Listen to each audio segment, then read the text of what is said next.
Senang kapermai maanyel barwai Panten aku morneng babhai Maungkun ublay uwan syaperte Hajing kujing snewi cisha Tuan sadonu trai jisu Menjaga hadonu jonya Tuan sadonu trai jisu Menjaga hadonu jonya Siang haki krem iseng neng idem hasil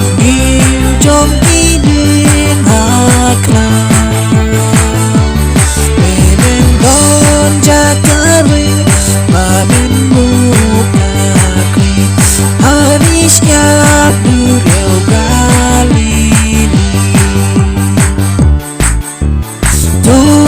Tuhan sadonu trai jisu menjaga hanonu jomnya Tuhan sadonu trai jisu menjaga hanonu jomnya lawan atrai lajin iman ai mansuswa yunong pobabli Mila pong pansiat siya namarjong ngamisya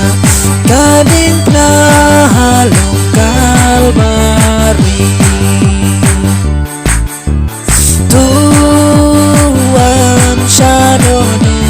trai jisu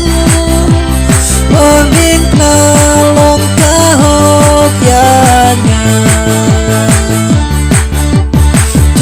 Tuhan sadonu trai jisu Morning nalong kahok yanya Non dari uturai meneng hati angel neng Tinwan pau haburo